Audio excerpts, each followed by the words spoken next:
Well, sunshine, today's part 2 of a video. If you missed the first part, you can go back to it. This one is putting the carburetor back together after I've drilled certain passages.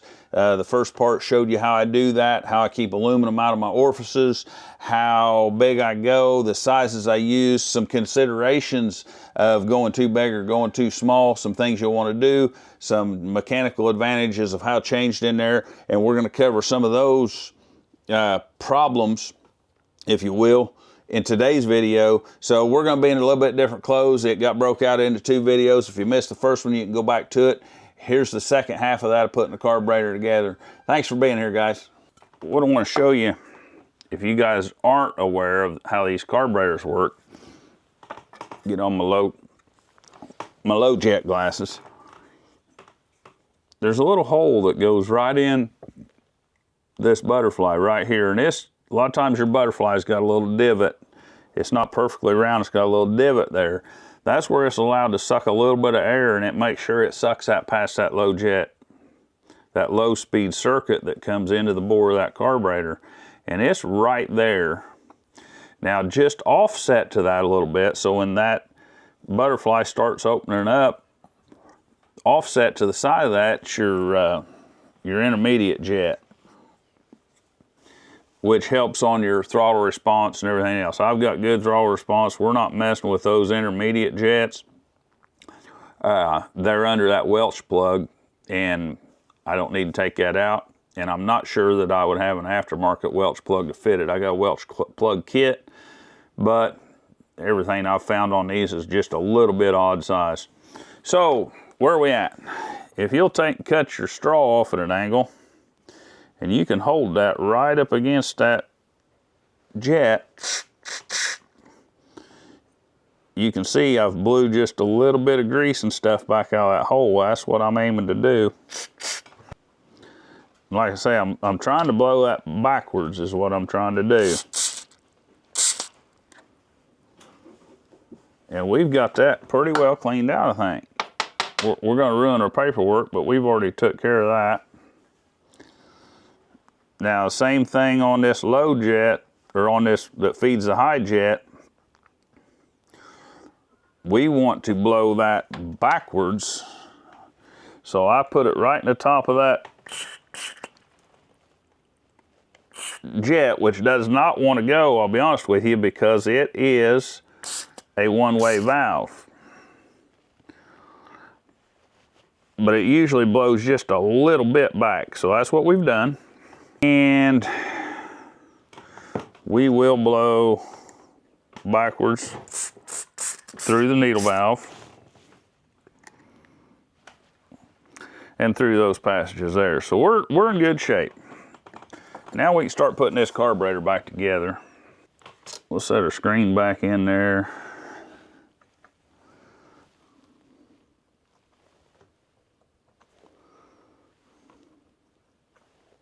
Perfect.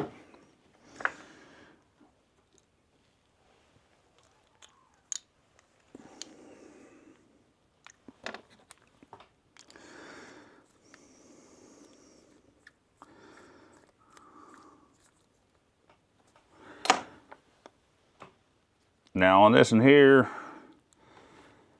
these needles are different. And that's something I was going to say earlier, is if a guy didn't want to drill this, you could chuck this up in a drill or a lathe, maybe in a little, some little jeweler's files, and you might change that angle. And I've got some smaller files than that.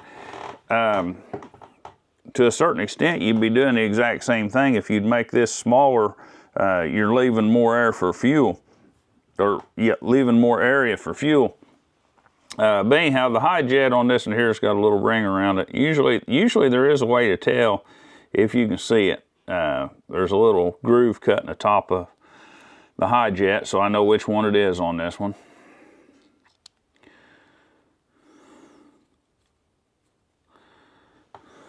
And seeing as how there's only 2 options, low jet goes in the other one, doesn't it?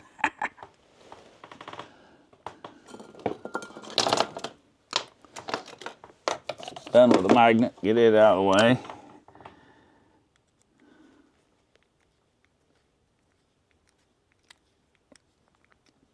And you'll notice these are going to go in deeper now. Your spring's going to be compressed.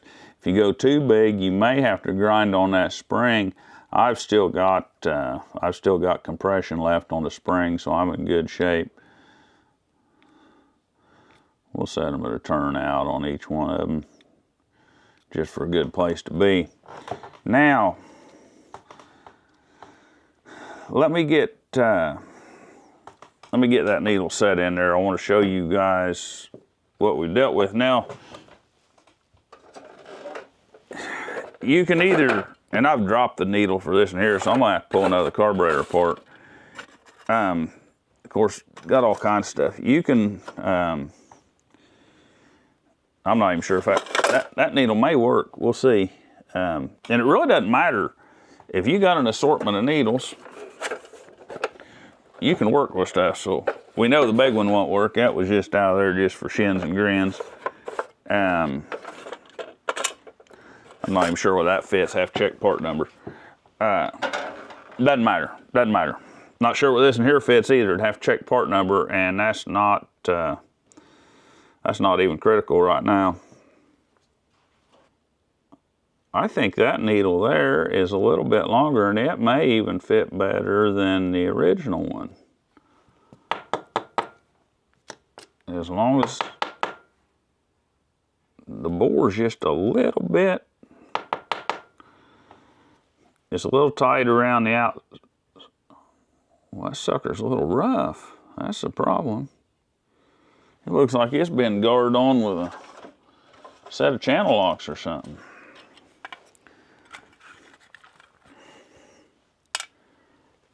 See if that looks any better.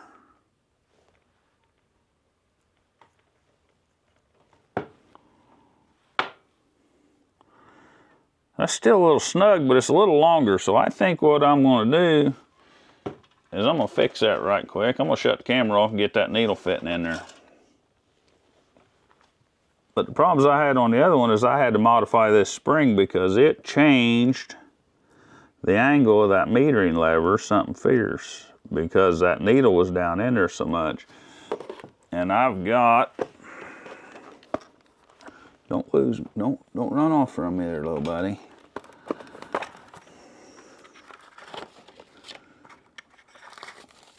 We've got some different metering lever springs from which to choose if we need to. And I'll show you how to check that here in just a second. We might want this size, but of a different color, a different tension. Yep, that one's too tense. Now what I like doing here, if I don't drop that pin, I like having my screw sitting on that little bit of a, it ain't too heavy of a magnet, but it's just about right to hold a little screw without holding everything else. I'm going to show you how I adjust this after, and it's not, and I'm not talking the normal adjusting with gauge necessarily. While I am going to use that, that's not where I stop.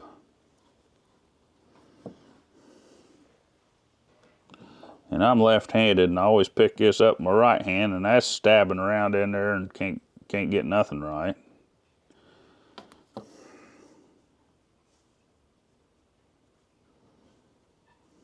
Okay. So we're going to have to get out our little Warborough metering lever, and you probably, I don't know if you can see it, but I'm just barely moving that metering lever right here, which is what you want to a certain extent. I've got one of these little carburetor blowing up tools, and we need to do two things. We need to know, number one, that it's holding some pressure. And we're not holding very good. but sometimes it helps put a little fluid in there and then it'll actually hold. But we're draining down to, I want to see where it quits draining fast. It quits draining at about 3 psi, we'll say. And it might do a little bit better if a guy was to give just a little bit of fluid down in there. Give it something to seal, and that air will go through there a whole lot faster than fuel will. So actually it looks like our spring needs stretched out just a little bit, because like I say, that metering lever is at a different angle. And the seat probably doesn't need stretched out as much as that fork needs pushed down, because our metering lever's in about the right spot, but we still don't have enough tension on that seat. And we've let that needle, if that was the same needle, and it's not, but we've let that needle go down farther, haven't we? Right here, we've let that needle go down farther.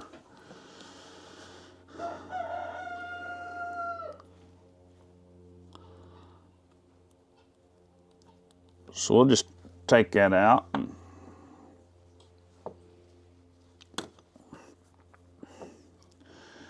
Bend that fork down just a smidgen. Make sure we go the right direction. Yep.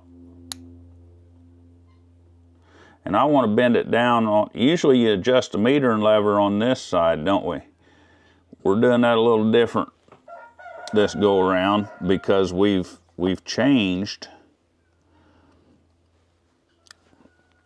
where that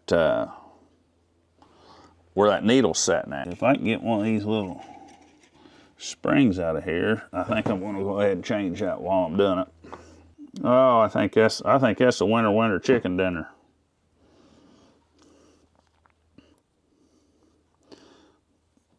But just sitting out here with a nice cup of coffee, and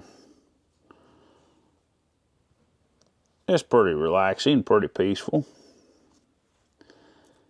Don't get in a hurry, don't get mad, just zing. I think, watching that there going, I think it's high speed. That's what we call the high speed one there. Lucky I didn't. I'm gonna mess around here till I lose a piece.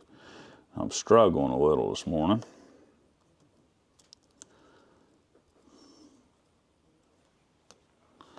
And I may have bent that lever too much, may not have. Okay.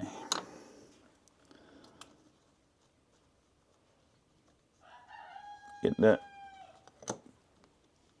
I thought I had that screw sitting on there, but I guess I didn't.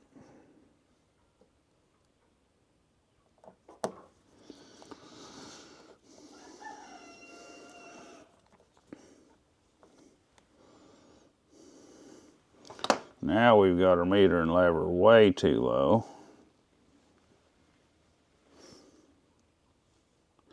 I want to make sure it'll seal. Ah, we're sealing a lot better now. Okay, now we can start with this metering lever.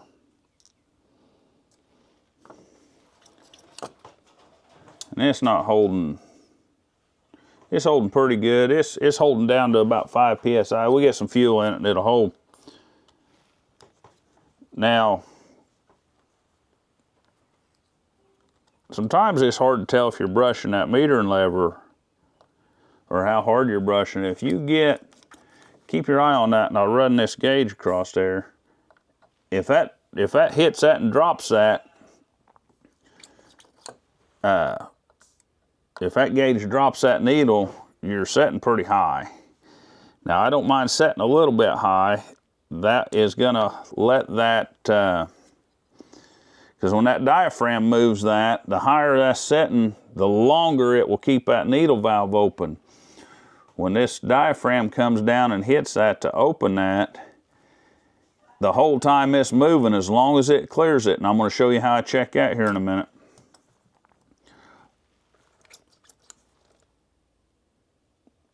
It ain't holding exactly right now, but you guys get the idea. All right, so the next thing we're going to do is we're going to set this on there. We don't have to get it. We're holding it. It's holding mostly about 3 psi, isn't it? Wouldn't mind having a couple more psi on it, and I'll probably check it here with fuel. But in the interest of time, we're going to move on past that just a second. And I want to show you another. I want to show you why that metering lever height is important, and you can get away with it some, but you can't just go hog wild on that metering lever. As a matter of fact, I may just if it don't work this time, I'll show you here in just a second. Matter of fact, I'm sure I will. I'm going to show you regardless. It's either going to work this time or not. Okay, we're holding pretty about like we was. It's dropping off some. Work to pop off, but we're starting to quit holding about 3 psi, right? All right. Now, if I was to get that metering lever too high, which I'm getting ready to do here in just a minute, just to show you.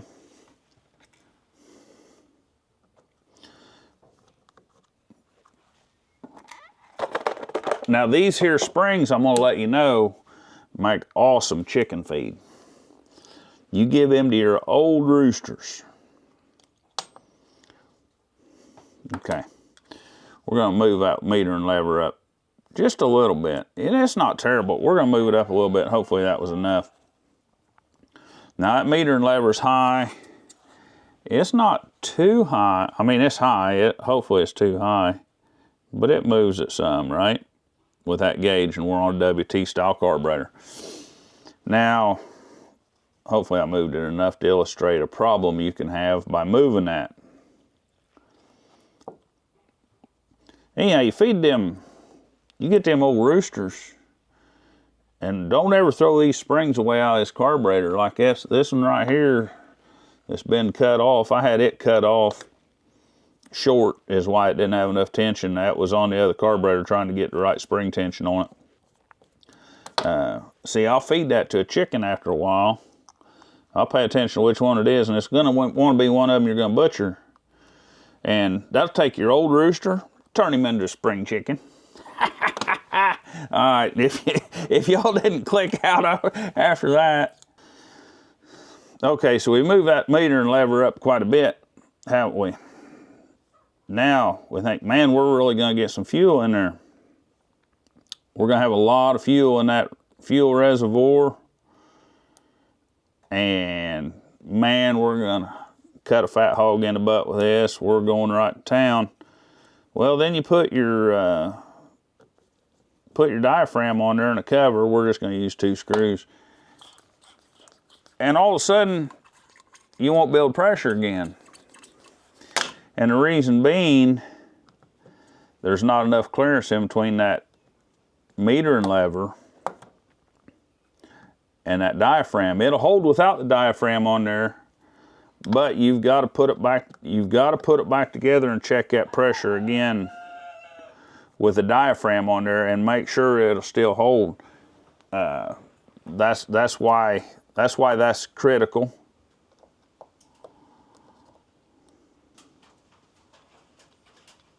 Okay, we're touching that metering lever. So by the Warborough standards, it is out.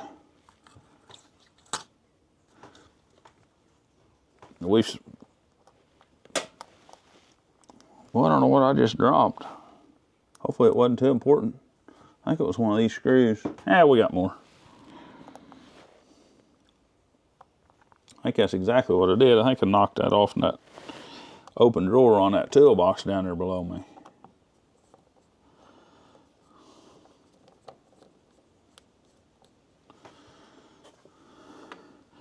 You guys can watch that gauge. She's just barely dropping now, and I'm this carburetor will run. Not a problem. Not a bit concerned about the carburetor running. I done one just like it. Exactly the same as what I showed you. I just recreated this. So now I've got 2 carburetors.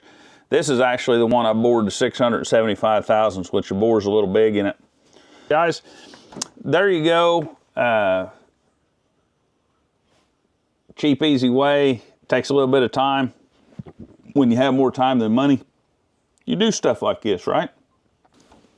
Guys, I guarantee you this here carburetor right here will run better than any factory carburetor ever was. And for one main reason. And before I forget, if I earned it, give it the old hitchhiker. If I didn't, give it the old Julius Caesar. While you're down there, leave me a comment. The comments really make the channel, it really helps. But why will this carburetor run better? Because you guys just seen there's a half hour of self-satisfaction in there. Even if it don't pull its chain as hard as the factory one, it's gonna run better for me, because it's gonna run better than it did before, and I made it. So it's all about self-satisfaction and, yeah, idle hands. So we don't have idle hands around here, do we? Thank you guys, appreciate it.